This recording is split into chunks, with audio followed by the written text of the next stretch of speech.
na palavra do Senhor, na palavra do Senhor. Pois bem, todo primeiro domingo do mês, nós estamos aqui meditando numa série de estudos que chama-se Os Combates da Alma. O que é isto, né? Os combates da alma são recursos terapêuticos da fé cristã para a luta da nossa alma. Então, por exemplo, já falamos aqui sobre como vencer o descontentamento, como vencer o desânimo, como vencer a ira, como vencer a impaciência, como vencer a culpa, como vencer a procrastinação, como vencer a tentação. Então são lutas que nós enfrentamos. E nessa noite, baseado nesse texto, eu quero falar sobre como vencer a ingratidão. A ingratidão. E antes de ler o texto sagrado, cabe aqui algumas perguntas. Você é uma pessoa ingrata? Você é uma pessoa ingrata? Ou, segunda pergunta, você sofreu já algum tipo de ingratidão pelas pessoas? Pensa aí.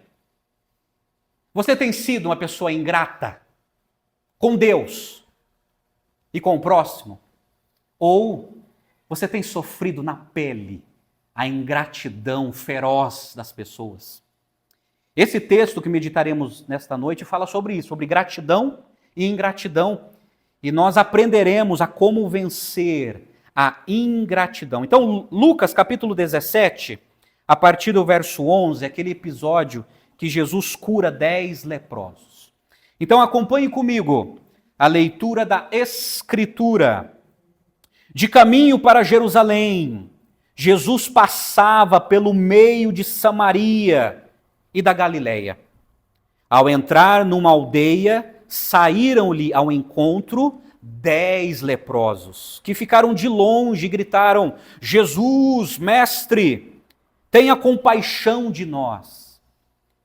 Ao vê-los, Jesus disse: vão e apresente-se aos sacerdotes. Aconteceu que, indo eles, foram purificados. Um dos 10, vendo que estava curado, voltou, dando glória a Deus em alta voz, e prostrou-se com o rosto em terra aos pés de Jesus, agradecendo-lhe. E este era samaritano. Então, Jesus perguntou: não eram 10 os que foram curados? Onde estão os 9? Não se achou quem voltasse para dar glória a Deus, a não ser este estrangeiro? E lhe disse: levante-se e vá, a sua fé salvou você. Amém? Vamos orar mais uma vez? Vamos orar? Pai amado, Pai querido, nós estamos diante da Tua Santa Escritura. Fala conosco, Pai, fortalece a nossa fé e ajuda-nos a sermos gratos, ó Deus. Ajuda-nos, ó Deus, a enfrentar a ingratidão das pessoas e a sermos mais gratos a Ti, e convence-nos, ó Deus, disso através da Tua palavra. Ilumina, ó Deus, a nossa mente através da ação do Espírito para entendermos o texto sagrado. Nós oramos agradecidos em nome do Senhor Jesus.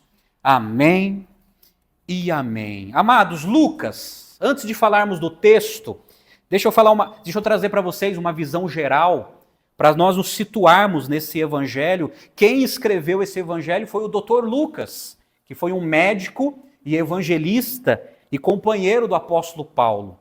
Os estudiosos dizem que este evangelho foi escrito mais ou menos entre o ano 60 e o ano 63 depois de Cristo. Qual foi o propósito do Dr. Lucas ter escrito esse evangelho?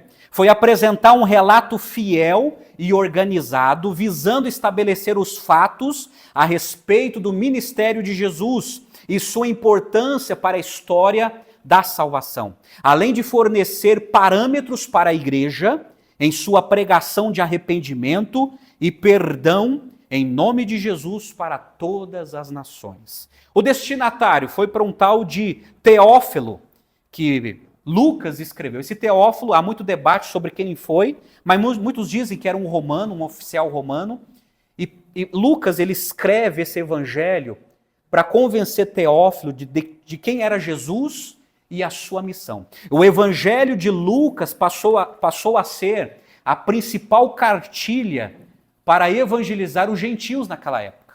Assim como Mateus foi escrito para evangelizar os judeus, o evangelho de Lucas foi escrito com o propósito de evangelizar os não-judeus, os gentios. Pois bem, Lucas, capítulo 17. Aqui no capítulo 17, Jesus, ele entrega algumas advertências solenes. No capítulo 17, resumidamente, Jesus mostrou o verdadeiro cristão que deve se considerar servo, em vez de querer aparecer e se mostrar como os fariseus e hipócritas daquela época. Afinal de contas, a hipocrisia farisaica e as pretensões dos ricos foram sempre apontadas como um perigoso fermento e um ácido corrosivo para a comunidade daqueles que seguem a Jesus. Então, Lucas capítulo 17, Jesus ele está trazendo advertências e ensinamentos para a comunidade cristã. Ele está treinando os seus apóstolos para que quando viesse a plantar igrejas, alguns princípios e valores precisavam ser ensinados para os cristãos. Então, no verso 17, ele trabalha todos esses princípios. Por exemplo, versos de 1 a 2, Jesus fala sobre os escândalos. Versos de 3 a 4, Jesus fala sobre o perdão. Versos de 5 a 6, Jesus ensina sobre a fé. Versos de 7 a 10, Jesus ensina sobre o papel do servo. Aí, versos de 11 a 19, Jesus cura esses 10 leprosos. Versos 20 e 21, Jesus declara que o reino de Deus já está presente. E versos 22 a 37, fechando o texto, Jesus orienta os discípulos sobre os sinais da vinda do Filho do Homem. Então, é disso que João 17 trata. E no meio de todos esses ensinamentos, Jesus ensina sobre a gratidão, curando os 10 leprosos. Bom, voltando para o nosso tema, ingratidão. O que é ingratidão? Consultando um dicionário, está classificado assim: gratidão, característica de quem é ingrato. Segunda definição, falta de gratidão, falta de agradecimento, falta de reconhecimento pelos favores recebidos ou pela ajuda que foi recebida. Então isso é ingratidão. Agora, quero falar com você sobre a origem da gratidão. Biblicamente, qual é a origem de gratidão? E em Romanos, capítulo 1, verso 21, quando Paulo escreve falando da depravação total do ser humano e o efeito do pecado na raça humana, no verso 21, Paulo escreveu assim: porque, tendo conhecimento de Deus, não glorificaram a Deus, nem lhe deram graças, pelo contrário, se tornaram nulos em seus próprios raciocínios, e o coração insensato deles obscureceu. Então, Paulo está advogando aqui em Romanos 1, falando da depravação total do ser humano, que quando o ser humano foi contagiado pelo pecado original, o que criou no ser humano? O egoísmo e também a ingratidão. Por que o ser humano é tão ingrato? Porque tudo isso, toda essa ingratidão é vestígio do pecado que está em nós. Do pecado que está em nós. Então, Paulo, trazendo uma radiografia da situação das civilizações em Romanos capítulo 1, ele deixa bem claro que a ingratidão é o resultado do pecado que habita na raça humana. Esse é o grande problema. E por causa dessa ingratidão, por causa desse egoísmo, o ser humano chega ao ponto de não agradecer a Deus, começa a ter a sua mente nulo, não considerando mais a Deus, o seu raciocínio é entorpecido como se Deus nunca existisse e o seu coração se torna um coração insensato, não adorando a Deus, não agradecendo a Deus e não considerando a Deus nas fases da sua vida. Nessa semana eu ouvi um sábio pastor falando sobre a ingratidão e sobre o problema da ingratidão em nossas vidas, ele disse o seguinte, que o pouco que realizamos, nós divulgamos muito. O muito que recebemos, nós falamos pouco. E ele tem razão. Ele tem razão, porque o pouco que realizamos, nós divulgamos muito. Falamos muito do que fazemos. Mas o muito que recebemos, nós falamos pouco, por causa da ingratidão que habita em nós. Certa vez um filósofo, ele falou sobre os 3 tipos de uma pessoa mal agradecida. Ele falou, em primeiro lugar, tem os que calam os favores recebidos. Em segundo, os que cobram os que cobram os favores prestados e os que se vingam. Esses são os 3 maiores mal agradecidos que existem no mundo. Repito, os que calam os favores recebidos, não fala nada. Os que cobram os favores prestados e os que se vingam. E os que se vingam. Esses são os 3 mal agradecidos que há no mundo. Pois bem, diante dessa introdução, eu quero chamar a sua atenção para a explicação do texto, para que antes de nós trazermos algumas lições sobre como vencer a nossa ingratidão, eu quero explicar para vocês o texto, essa ocorrência. Olha o verso 11 na sua Bíblia, quando Lucas escreveu assim: de caminho para Jerusalém, Jesus passava pelo meio de Samaria e da Galileia. Esta é a viagem de Jesus em direção a Jerusalém e em direção à cruz, tá ok? Como os samaritanos não viam com bons olhos um grupo de judeus viajando através do seu território, Jesus e seus discípulos caminharam pela fronteira. Então aqui, eles passaram pela fronteira para não ter nenhum tipo de problema. Segundo os estudiosos, esta foi uma viagem que começou da Galileia, como está no capítulo 9, verso 51, e terminou em Jerusalém, no capítulo 19, verso 40. Podemos presumir que ele então tomou a rota circular através da Bereia. Então ali na fronteira, para não ter problema ali, ele passa no meio entre Samaria e Galileia. Só lembrando que Samaria era um povo mestiço, não era judeus de pura raça. Era um povo judeu que foi misturado com outras raças. Era o pessoal da Samaria. E o pessoal da Galileia era o pessoal profundamente judeu. E existia uma certa animosidade e uma certa rivalidade entre esses 2 grupos, principalmente com Samaria, só pelo fato da sua raça mesclada com os estrangeiros. Mas no verso 12, olha que Lucas escreveu. Ao entrar numa aldeia, saíram-lhe ao encontro 10 leprosos. Esses leprosos, eles eram cerimonialmente impuros e eram forçados a viver fora dos vilarejos, conforme Levítico, capítulo 13, verso 46. Então, naquela época, quando alguém era diagnosticado com lepra, ele perdia sua vida social. Ele era convidado a não mais frequentar o templo e ele era convidado a se retirar do convívio da família e eles ficavam em cidades isoladas. Então eles perdiam totalmente esse contato. Era-lhes exigido legalmente que se mantivessem à distância. Por isso, sua comunicação com Cristo deu-se por gritos. Agora, o termo lepra aqui era empregado para se referir certos números de doenças de pele. Então, eram várias doenças de pele naquela época, eles chamavam de lepra, tá? E há outras classificações. Hoje é chamado de hanseníase, né? A lepra. O Dr. Champlin, ele explica que a lepra antiga era reconhecida pela medicina sobre 3 formas. Primeiro, tinha o esbranquiçado pálido, era um nível de lepra. Segundo, o esbranquiçado claro e também a lepra negra, que muitos eram contagiados naquela época. E essas observações provavelmente indicavam graus de malignidade da doença. Então é isso, meus amados. Quando alguém era diagnosticado com alguns sinais de lepra, aí o que acontecia? Muitos deles se dirigiam aos sacerdotes. O sacerdote naquela época ele tinha uma função sanitária. Eles que diagnosticavam a doença e já solicitavam que aquela pessoa se retirasse do convívio social. Agora, sabe o que é interessante? 9 eram judeus e 1 samaritano, né? 9 eram judeus e um samaritano, um estrangeiro, um mestiço ali no meio deles. E o pastor Charles Spurgeon, ele diz o seguinte, algo interessante que acontece.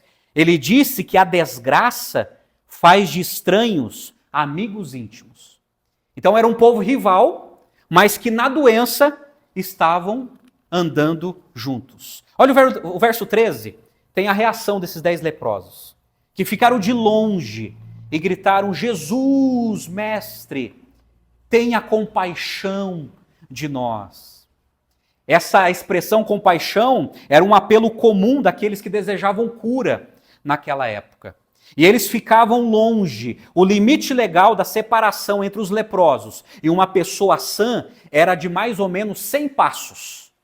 E é bem provável que tivesse observado esse limite. Então eles tinham que ficar 100 passos longe das pessoas sãs. E eles gritavam. E tinha uma lei também no Antigo Testamento que quando eles passavam, ou eles gritavam, imundo, imundo, dizendo que eles estavam chegando, ou as pessoas, ao identificar eles, gritavam: ó, imundo, imundo, tem leproso entre nós. Aí o povo já começava a se afastar para que eles passassem.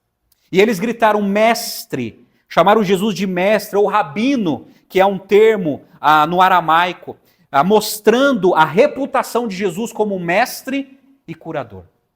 E ali estava passando Jesus. Eles identificaram a Jesus e gritaram: mestre, tenha compaixão de nós, tenha misericórdia de nós. Olha a reação de Jesus, verso 14. Ao vê-los, Jesus disse: vão e apresentem-se aos sacerdotes. Aconteceu o quê? Indo eles, foram purificados. Interessante, né? Jesus não os tocou, como fez com o leproso de Mateus capítulo 8. Jesus não proferiu uma palavra: você está curado, uma palavra a longa distância. Jesus só falou o seguinte: me obedeça, vá se apresentar aos sacerdotes. Vá. Lembrando, os sacerdotes que tinham essa responsabilidade de analisar a cura da pessoa. O sacerdote, além de analisar a cura da pessoa, instruía aquela pessoa ao fazer uma oferta de gratidão, né?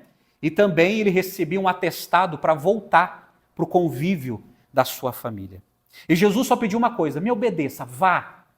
Apresentem-se ao sacerdote. E indo eles obedecendo a ordem de Jesus, no trajeto, eles foram o quê? Curados. Na trajetória, indo para se apresentarem ao sacerdote, eles foram sobrenaturalmente curados. Olha o verso 15. Aí no verso 15, um deles tem uma reação inusitada. Diz assim: um dos 10, vendo que estava curado, voltou dando glória a Deus em alta voz. Olha o verso 16. E prostrou-se com o rosto em terra aos pés de Jesus, agradecendo-lhe. E este era samaritano. Olha que interessante. Então os 9 foram ansiosos para receberem o atestado do sacerdote, o atestado de cura. Mas esse samaritano, vendo também que estava curado, ele voltou, se prostrou diante de Jesus, adorou a Jesus e o agradeceu. E na redação de Lucas ele deixou bem claro: e este era samaritano. Por quê? Essa conotação.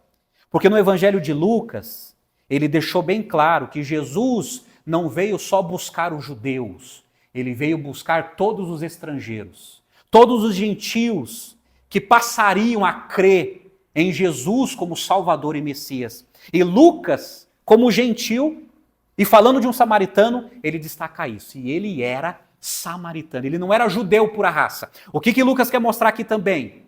Apesar daqueles 9 foram curados, mas ele estava mostrando o seguinte, que o evangelho era para todas as nações. Mas talvez os mais agradecidos sejam os gentios. É isso que Lucas estava destacando aqui. E ele gritou com alta voz, né? A palavra grega fones, alta voz. Antes, ele clamou a Jesus porque estava doente. Agora, ele gritou em alta voz para agradecer a cura. Interessante, né? Antes ele grita: Senhor, tem compaixão de mim. E depois ele grita para agradecer a Jesus pela cura. O verso 17, Jesus faz algumas perguntas retóricas. Então Jesus perguntou, não eram 10 os que foram curados? Onde estão os 9? E não se achou quem voltasse para dar glória a Deus, a não ser esse estrangeiro? São perguntas retóricas, mas talvez os apóstolos estavam ali ouvindo as indagações de Jesus. E Jesus traz aqui um ensinamento, que os estrangeiros também merecem a cura e o evangelho. Aí no verso 19 Jesus fala assim, ele disse, levante-se e vá, a sua fé salvou você. Olha que lindo, que declaração linda de Jesus. A sua fé te salvou. Jesus costumava abençoar as pessoas com essa frase, cuja palavra curar também pode ser traduzida como salvar ou livrar. Jesus gostava de usar o sentido ampliado dessa expressão em sua língua original para dar ênfase ao significado completo da salvação trazida por ele. Por isso que ele dizia, olha, a tua fé te salvou, a tua fé te curou. Os 9 judeus também tiveram fé, pois foram curados, mas esse homem teve fé e gratidão e recebeu cura para o corpo e salvação para a alma. Essa é a diferença. Os 9 foram curados no corpo e ansiosos foram buscar o seu atestado. Mas aquele samaritano, além de ter sido curado no corpo, ele recebeu a salvação da sua alma. Lucas entendeu sua expressão de gratidão como indício de sua conversão.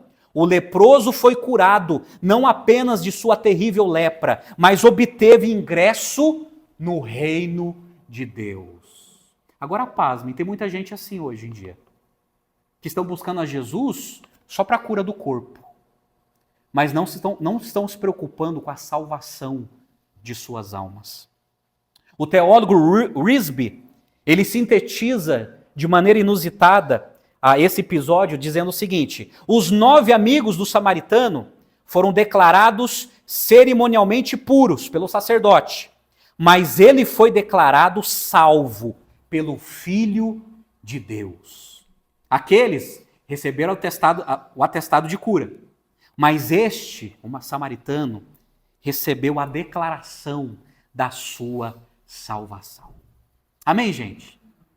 Essa é a explicação do texto, mas vamos para a aplicação. Eu quero apresentar para vocês 3 lições para vencermos a ingratidão. A ingratidão. 3 lições para vencermos a ingratidão. Primeiro, eu quero apresentar para vocês a singularidade da gratidão.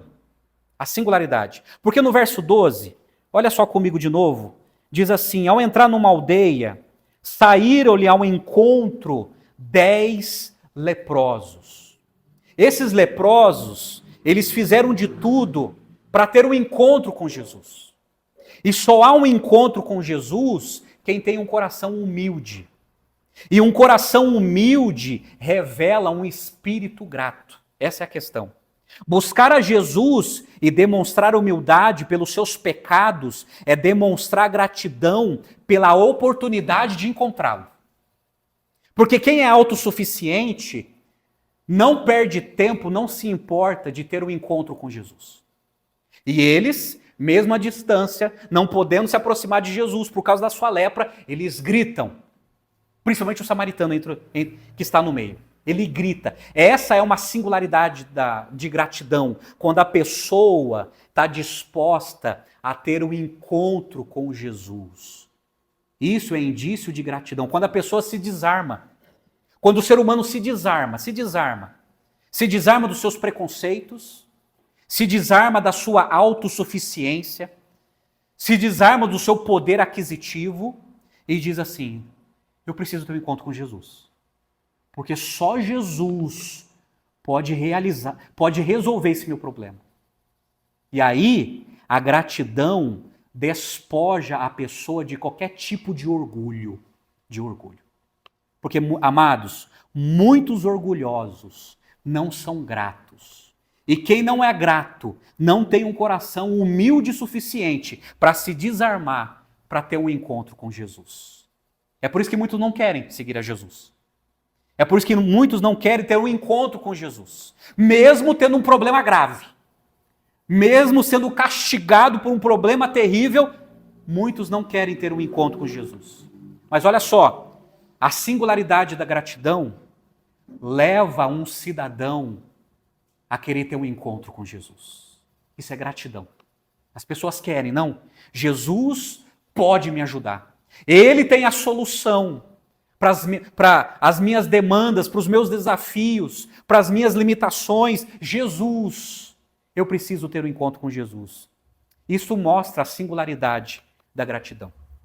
Certa vez um pastor batista do século XVIII, chamado John Gill, ele colocou a seguinte expressão: ele observa que só procura a cura aquele que toma consciência do fato de estar enfermo. Porque tem gente que está doente e não quer assumir que está doente. A isso poderíamos acrescentar que aquele que é curado de uma enfermidade muito mais temível, o pecado que se apega à alma, deveria mostrar-se ainda muito mais grato, de fato, o mais agradecido de todos os homens. Disse John Gill. É isso. A pessoa enferma, ela tem que assumir que está doente. E quando a pessoa assume que está doente, ela tem um coração humilde o suficiente. E quando ela tem um coração suficiente, ela busca ajuda. E por gratidão, ela acaba buscando socorro. Vocês estão entendendo? Que a humildade e a gratidão andam juntos. Que quem é humilde não busca ajuda, tem um coração soberbo. Mas quem é humilde sempre tem um coração grato pela ajuda que vai receber. Esses tiveram a vontade de encontrar a Jesus. Então essa é a singularidade da gratidão. É isso, meus amados, que nos faz vencer a ingratidão. Esse desejo de encontrar a Jesus, de buscar a Jesus, de buscar força em Cristo, de buscar a solução em Jesus. Quando isso acontece, a singularidade da gratidão é resplandecida em nossas vidas. Segunda lição. As características da verdadeira gratidão, versos de 13 a 16. Olha só comigo de novo. Quando acontece o episódio, né? Ficaram de longe gritando: Jesus, mestre, tenha compaixão de nós. Ao vê-los, Jesus disse: vão e apresentem-se ao sacerdote. Aconteceu que, indo eles, foram purificados. Uma característica da verdadeira gratidão é clamar por compaixão. Quem clama por compaixão, por misericórdia, muitas vezes tem um coração agradecido. Clamou. E outra, eles perderam a vergonha, eles gritaram: Senhor, mestre, Rabi, tem compaixão de nós. Esta é uma característica de uma verdadeira gratidão. Aquele que clama por ajuda, aquele que clama por Jesus. A segunda característica é a importância da obediência, verso 14, porque Jesus falou: vá aos sacerdotes, apresentem-se aos sacerdotes. E eles obedeceram essa ordem de Jesus. Isso aqui é muito importante. Quem tem um coração grato, tem um coração ensinável. Quem tem um coração ensinável, tem um coração que deseja obedecer a Jesus. Então tudo isso funila, todos esses princípios andam juntos. E eles obedeceram à ordem de Jesus. Eu pergunto para você, você tem obedecido às ordens de Jesus? Ou você resolve todas as coisas do seu jeito, segundo a sua cabeça, segundo a sua experiência, segundo as suas aspirações? Jesus só deu uma ordem. É o seguinte: vá até o sacerdote, apresentem-se lá a eles. E eles, obedecendo essa ordem, eles foram curados, porque esta é uma característica de uma verdadeira gratidão. Terceira característica, o reconhecimento do pedido atendido. Porque no verso 15 tem uma expressão, olha que interessante. Um dos 10, vendo que estava curado, né, voltou dando glória a Deus. Ele viu que estava curado, ele reconheceu o pedido atendido. Qual foi o pedido? Senhor, tem misericórdia de nós. A ordem dada, apresente-se aos sacerdotes. Aí no caminho ele reconheceu que o pedido dele foi atendido. Esse reconhecimento do pedido atendido mostra um coração grato. também revela um coração grato. Quando pedidos são atendidos por Deus. E ele volta para agradecer.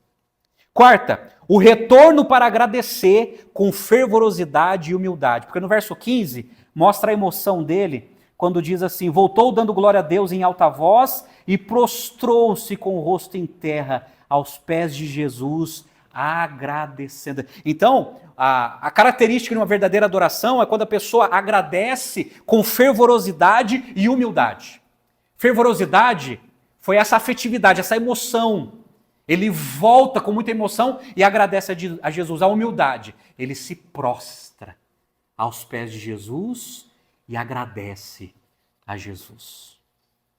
Deixa eu perguntar uma coisa para você. Você tem sido grato a Deus pelo que Ele tem feito em tua vida? Alguns estudiosos, eles usam esse episódio para trazer algumas estatísticas. Que de 10 coisas que Deus faz por nós, muitas vezes agradecemos só por uma coisa. E outras 9. E os outros 90% que Deus tem feito em nossas vidas. Esse samaritano, ele nos ensina como uma característica de gratidão, ele retornou com muita afetividade e humildade, ele agradece a Jesus. Com fervorosidade, com completude, ele adora a Jesus e agradece a Jesus. Sabe por quê? Ouvindo uma frase de um sábio pregador, ele disse que a gratidão é a memória do coração. Grave isso aqui. A gratidão é a memória do coração. A gratidão. Então ele vendo, ele foi correndo para agradecer a Jesus. Você tem se lembrado? Lembra aí do que Deus já fez na sua vida. Lembra aí o que Deus já fez no seu casamento, na sua vida pessoal, na sua vida espiritual. Lembra? A gratidão é a memória do coração. Do coração. Então lembre-se de tudo que Deus tem feito na sua vida, os livramentos, as provisões, as direções. Lembra de tudo que Deus tem feito em sua vida. Outra coisa que eu destaco aqui, que a gratidão vem de onde menos se espera.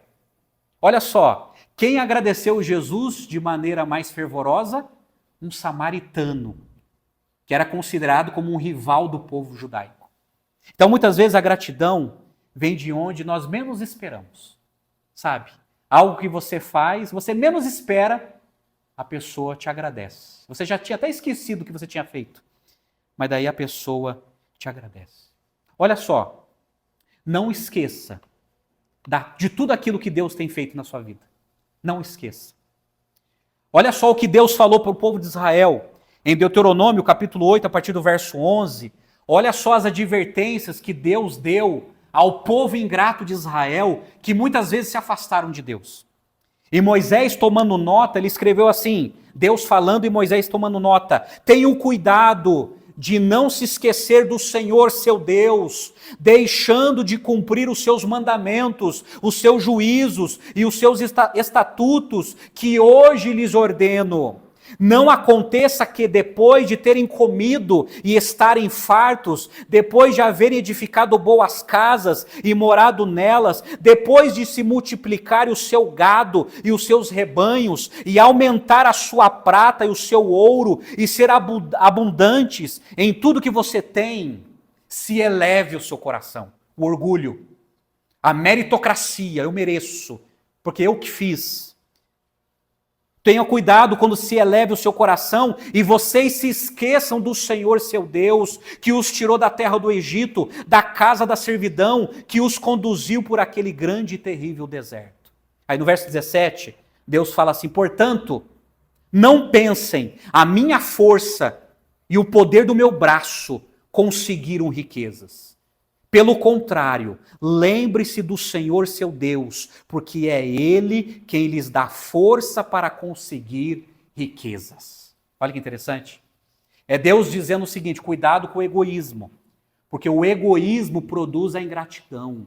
Cuidado. Sabe por quê, meus amados? Sabe como nós somos ingratos com Deus? Quando nós pensamos que tudo que conquistamos fomos nós. E nós esquecemos que a fonte primária de todas as coisas foi Deus que nos deu. A perseverança foi Deus que nos deu. A inteligência foi Deus que nos deu. As oportunidades foi Deus que nos deu.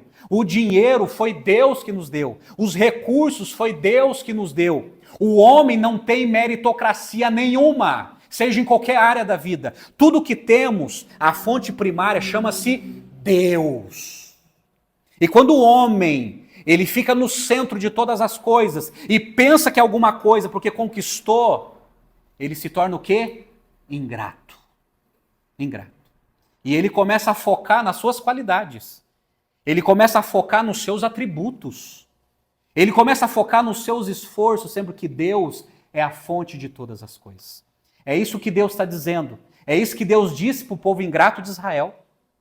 E é isso que Jesus quis dizer em Lucas capítulo 17. É por isso que em Jeremias capítulo 9, verso 23 e 24, Deus usou a boca de Jeremias e Jeremias diz assim: assim diz o Senhor, não se glorie o sábio na sua sabedoria, nem o forte na sua força, nem o rico nas suas riquezas, mas aquele que se gloria, glorie-se nisto, em me conhecer e saber que eu sou o Senhor, e faço misericórdia, e juízo, e justiça na terra, porque dessas coisas me agrado, diz o Senhor. Então Deus está dizendo, não se orgulhe da sua sabedoria, porque foi Deus que te deu.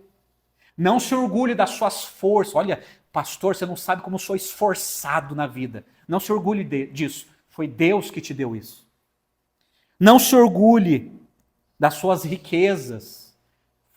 Foi Deus que te deu essas oportunidades para terem as riquezas. Se tem alguma coisa para você se orgulhar, orgulhe-se em conhecer a Deus. Em conhecer a Deus, que é a fonte primária de todas as coisas. Amém, gente? Essas são as características verdadeiras da gratidão. E é isso que Jesus viu no coração daquele samaritano. Aí, eu termino com a terceira lição, a bênção da gratidão, verso 17 a 19, porque daí Jesus ele faz aquelas perguntas retóricas, e no verso 19 Jesus declara, levanta-te e vá, a sua fé salvou você. Sabe por que Jesus falou isso? Porque Jesus avalia as nossas atitudes de gratidão ou ingratidão.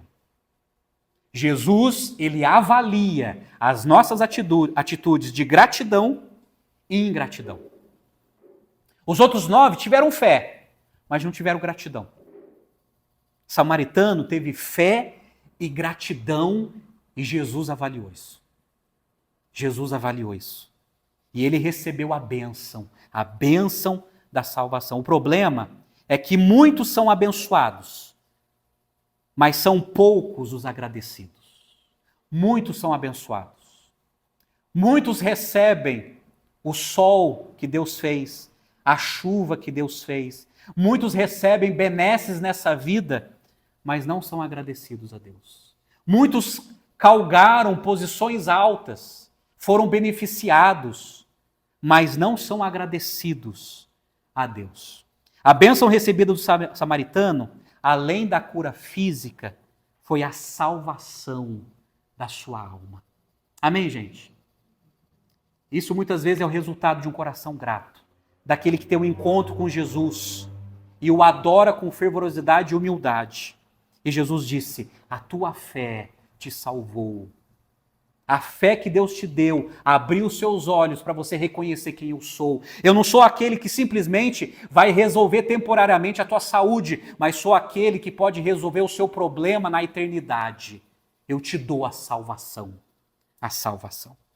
Por isso que Davi escreveu no Salmo 16, verso 12 e 13, olha só, Davi agradecendo, o que darei ao Senhor por todos os seus benefícios para comigo? Erguerei o cálice da salvação e invocarei o nome do Senhor. Interessante essa pergunta do rei Davi, o que darei ao Senhor por todos os benefícios? O que darei ao Senhor? Como é que eu posso retribuir por tantas bênçãos que Deus tem me dado, mesmo diante do sofrimento, mesmo diante de tempos difíceis? O que darei ao Senhor por todas as bênçãos que Ele tem me dado? Resposta: a nossa gratidão. A nossa gratidão. É por isso que Paulo escreveu em 1 Tessalonicenses 5,18: em tudo deem graças, porque esta é a vontade de Deus para vocês em Cristo Jesus. Em tudo dai graças, porque esta é a vontade de Deus. Aí é tão impressionante que o apóstolo Paulo, ele agradecia até pelo sofrimento. Em Romanos capítulo 5, verso 3, ele escreve assim: olha, nós nos gloriamos na tribulação. Gloriamos olha, eu me orgulho, eu agradeço pelas tribulações. E ele explica o porquê. Nós nos gloriamos na tribulação porque a tribulação produz perseverança. A perseverança produz experiência. E a experiência produz esperança. E ele diz: a esperança não confunde, porque o amor de Deus foi derramado em nossos corações pelo Espírito Santo que nos foi dado. Sabe o que Paulo está dizendo? Eu agradeço a Deus pelos problemas que eu enfrentei na vida, porque os problemas que eu enfrentei na vida produziram 3 coisas em mim: perseverança, esperança e experiência. Isso é, as tribulações nos tornam cristãos mais maduros na fé. E ele agradecia a Deus até pelas tribulações. E com esse mesmo sentido, ele escreve para os Tessalonicenses: em tudo dai graças, porque esta é a vontade de Deus em Cristo Jesus. Jesus quer nos ensinar alguma coisa, mesmo diante dos vales mais sombrios das nossas vidas. Muitas vezes não aprendemos só nos pastos verdejantes, mas muitas vezes aprendemos mais nos vales sombrios das nossas vidas que mais conhecemos a Deus. A Deus. E aquele samaritano, ele conheceu a Jesus. E Jesus disse: a tua fé te salvou. A tua fé te salvou. Amém, gente? Então nós precisamos vencer a nossa ingratidão em relação a Deus e a ingratidão em relação às pessoas. E precisamos suportar a ingratidão das pessoas, sabendo muitas vezes que a nossa recompensa não serão por eles, mas por Deus, que um dia nos usou para ajudá-los. Infelizmente, muitos estão à procura apenas da cura do corpo, mas não se preocupam com a alma. E você? Muitos estão preocupados com a cura do corpo. Muitos estão preocupados em resolver os seus problemas financeiros, mas são poucos que se preocupam com o estado de suas almas. A pergunta que eu faço para terminar: e você? Você está preocupado com o quê? A sua preocupação é como dos 9, só em relação ao corpo? Ou a sua preocupação também é como o samaritano, em receber a salvação? Você tem um coração grato a Deus? Examine-se. Pense em você. Você tem um coração grato a Deus? Você tem reconhecido a sua bondade? Você tem reconhecido a bondade e a misericórdia de Deus em sua vida? Você tem reconhecido? Você tem reconhecido a bondade de Deus através da provisão em sua vida? Sabe uma coisa que eu e a Leide nós aprendemos em relação à alimentação dos nossos filhos? Que é o seguinte, gente: eu não sou rico. Eu não tenho possibilidade de fazer uma compra cara, para ficar escolhendo alimento. Sabe o que eu ensino para meus filhos? Quando a gente coloca uma comida no prato dos nossos filhos falam assim: não quero, não gosto. Sabe o que a gente aprendeu a fazer com eles? Então você vai dizer para Deus em oração que você não gosta. Porque essa foi a providência de Deus. Então você vai dizer para Deus que você não gosta desse legume, não gosta dessa... Você vai dizer em oração para Deus. Resultado, eles ficam constrangidos. Porque nós estamos ensinando o seguinte: seja grato pela bondade de Deus, pela providência de Deus em nossas vidas, principalmente na área da alimentação. Então, se você não gosta de algo, então fala para Deus que você não gosta. Fala: Deus, eu não gosto. Eu não estou falando aqui de problemas físicos, gente que não pode comer que vai passar mal. Mas quando nós selecionamos algo que Deus providenciou e nós falamos assim: não quero, não gosto, então fala isso para Deus, então, em vez de falar para sua mulher, para sua esposa, para o seu marido. Fala para Deus: Deus, eu estou orando aqui dizendo que eu não gosto Não gosto desse prato. Não gosto dessa culinária. Por que não fazem? Porque é gratidão. É Deus providenciando. Mas daí cabe a pergunta: você tem reconhecido a bondade e a misericórdia de Deus para com a sua vida, a provisão que Deus tem te dado? Você tem procurado Jesus? Você tem procurado Jesus apenas pelos males físicos que tem? Você é esse tipo de pessoas que só procura Jesus por problemas? Problemas físicos, financeiros? Essa aqui é uma pergunta importante, é a última. Você quer a bênção de Deus ou quer o Deus da bênção? O que você quer? Deixa eu dizer uma coisa para você, como pastor, eu tenho visto muitas pessoas que só querem as bênçãos de Deus, só querem os benefícios de Deus. E são poucos aqueles que querem o Deus da bênção. O samaritano, ele desejou o Deus da bênção. Então lembre-se, um coração grato agrada a Deus. Amém, gente? Seja grato, seja grato. Você, marido, seja grato à sua esposa. Sabe? Seja grato ao seu marido. Você, esposa, seja grato ao marido. Marido, sejam gratos às suas esposas. Filhos, sejam gratos aos seus pais. Amados, quantos filhos ingratos eu já conheci na minha vida. Filhos que conquistaram posições por causa do esforço dos seus pais. Estão em algum lugar por causa dos pais que deixaram de comer para investir no filho, deixaram de se vestir para investir no filho, renunciaram coisas boas na vida para investir nos filhos, e muitos desses filhos são ingratos. São ingratos. Seja grato. Seja grato a Deus pelos recursos que Deus tem nos dado. Seja grato pelo lugar onde você mora. Você não está agradecido a um lugar onde você mora? Eu vou te convidar a morar lá no Morro do Rio de Janeiro, então. Quer mudar para lá? Eu até te indico. Vai para o Morro do Rio de Janeiro. Seja grato. Seja grato. Gente, quantas pessoas... Deixa eu falar uma coisa para vocês. Eu sou de São Paulo. Eu conheço as carências de São Paulo. Quanto catarinense ingrato que reclama tanto aqui, mas não conhece as fronteiras além de Santa Catarina. Não conhece. Se você viajasse nesse Brasilzão, você ia agradecer muito a Deus pelos recursos que Santa Catarina tem. Eu sei que muita coisa tem que ser melhorado, mas olha só, muitos não sabem o que dizem. Não sabem. Às vezes, quando eu ouço algumas reclamações, eu falo assim: Deus, tem misericórdia. Essa pessoa não sabe o que está falando. Não sabe porque não viveu em certos lugares que eu passei. Seja grato. E principalmente, seja grato pelo perdão de Deus. Gente, Deus nos perdoou mesmo não merecendo. Deus sacrificou o seu Filho lá na cruz, para nos salvar, para nos justificar, para nos reconciliar com Deus. Deus sacrificou o que Ele tinha de melhor, o seu Filho bendito, para morrer por um povo pecador que somos nós.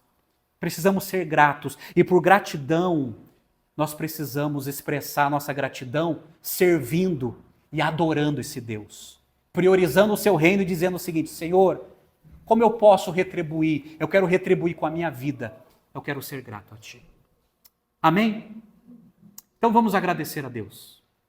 Vamos agradecer a Deus. Pai, em primeiro lugar, Pai, nós queremos pedir perdão pela nossa ingratidão. Perdoa-nos, ó Deus, porque muitas vezes não enxergamos que tudo que temos, tudo que somos, vem do Senhor.